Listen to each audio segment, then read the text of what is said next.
most people refinance to a new 30-year loan. Most people do. So it's not the interest rate that is the most important factor in that transaction. It's taking what you now have as a principal balance and dividing it by a new 360 payments. That is the major factor in lowering your payment, not the interest rate. Does that make sense? Yes, that's absolutely true. I'm in a little bit different situation because I'm doing it Mm-hmm. from an investment property Right. standpoint. So, Well, yeah, when you're talking about investments, I want to go over this point, and then I want to show you something as far as going over an investment property. So if we do this, I've got this $350,000 mortgage back on here at 4%. And once we do this, once we refinance, okay, let me see if I can find those numbers again. There it is. Here's a 2.9. Okay. So get a 2.9. And then what we have to realize is that when we refinance, there's a fee involved. So let's just do this at 360 so I can show them what most people go through. Okay. So we now have paid this loan down to $208.50, but most people pay between $8,000 and $10,000 closing costs. So instead of $301,000, that would make it, if we did $10,000, that would make it what? $311,000. Okay. So we're going to add 10,000 to that. Okay. So if we add 10,000 to that, that barely moves the payment from $1,253.72 to $1,295.34. Okay. But first we have to pay back the first $10,000. And we're thinking, I'm borrowing that $10,000. I'm going to roll it into the mortgage and I'm be paying it back at 2.9%. But look, even here, look at how long it takes to pay back the first $10,000. 18 to 19 months to pay back the $10,000 fee. And look at how much interest it costs. About $14,000 in interest on a $10,000 loan. So folks, watch it when you're refinancing. Sometimes it's a good idea to refinance. When it is a good idea, roll the fee into the loan and then knock the fee out as soon as possible. So if I said, oh, I'm going to roll that fee into the loan because this refinance actually benefits me, I'm knocking out the fee the first payment. I pay off the fee the first payment. Look what happens. I knock off 18 months off this loan immediately and save myself 14 grand. That's what we're talking about, folks. Don't get fooled, because if you pay off that 10 grand the way the bank wants you to, you just signed up. A person with perfect credit just signed up for an interest rate of 140% on a $10,000 loan.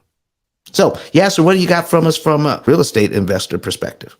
yeah, I mean, so it makes a lot of sense. You know, what you're saying makes a lot of sense. The question really is how much extra do you have any given month or any couple months to add to your payment? And, you know, from a real estate perspective, every month I'm getting rental income. Right. So I can put that in the profits that I'm making from that income. I can save on interest. Exactly. So if we were taking a look at a rental property with that situation, and you could figure out what we're doing with this, let me do another bit of math. All right. So let's say out of the reserve fund that you have, and you didn't know exactly how much to pay, you're just kind of guessing. But if you had our AI system, you would know exactly how much to pull out of your reserve fund and apply it to principal, and you'd know what month to do it in. You don't do it every month. You only do it at strategic times during the year when you add an extra principal payment so that you can make sure you're getting the biggest bang for your buck or saving the most amount of interest per dollar. So if we were to take a look at this thing and only have two choices amongst the millions of choices that are here, let's just say we can prepay 61, the principal payment on line 12, or the principal payment on line 24. Okay. So if we could do that, we're going to save like the 13,008 or the 27,500 bucks. So if we take our interest savings, just kind of rounding this thing off here, 13,000 0.887, all right, 0.83. We divide it by the prepayment of 6163.57. All right, we do that. That comes back as we're saving $2.25 for every dollar we apply at this level. But if we go down to line 24, okay, and do the same thing, now we're at $2.25 for every dollar. That's a pretty good return on your money. So we're going to put in the 27,524.54 and divide that by 12,578.26. Now we're not saving $2.25 per dollar. We're saving $2.18 per dollar. So what we're doing by putting the right amount of money for that business, for that individual, for whoever is trying to save money on interest, you're setting yourself up for the next time you want to prepay by getting the biggest bang for the dollars that you have right now. And this is another place where we're maybe losing money by paying too much at the wrong time, violating the law of diminished return. We want to get the biggest bang for your buck, because if you pay more than you need to save interest, the amount of interest you can save gets smaller and smaller the more money you put on. So at a certain point, it doesn't make sense to put money into debt reduction at a certain point. Take them when it stops becoming optimum, take the rest of the money and then put it into wealth creation. Don't get so tunnel vision that you're either doing all of one and none of the other. We want a balance of debt reduction and wealth creation with your money, because now we're talking about opportunity costs. And here is a clip for you if you're ready, folks. Money that you didn't earn, that you could have earned, should be considered a loss. What do you say? Yes, sir.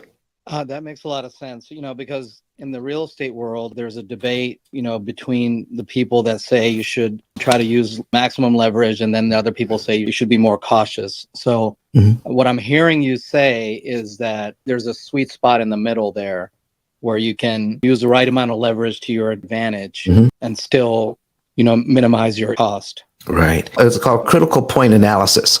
So we're trying to figure out what's the least amount that I can pay to get the greatest benefit. And critical point analysis is all around us. And if anybody knows anything about NASCAR, all right.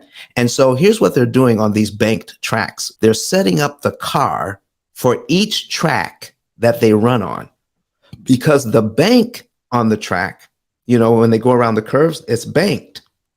So what they're doing is they're figuring out what the degree of the bank is on that track. So if they set up the car properly, they know exactly how fast they can go on that bank to keep the car on the track, to keep it from flying off into the crowd. Okay? So they set it up differently for each track. So this is the critical point analysis that they have to go through. You have to set up the car exactly this way for this bank so that we can go the fastest we possibly can and stay on the track. Go any faster than that, the car can't stay on the track.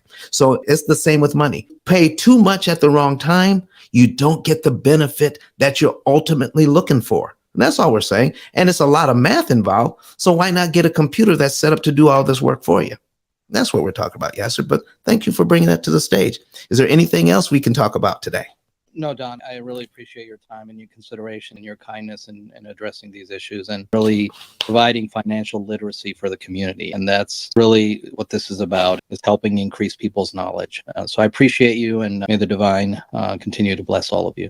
Well, thank you so much, Yasser. But Don has some valuable information that can contribute to the quality of a person's life. And it only costs you a few dollars. It's his book. Why not get that? I'm going to go through the P.I.L.L method myself with some of my investment properties. So I'm going to link up with Don, and then I'm going to sit down with him, show him my investment portfolio, and see how I can eliminate interest.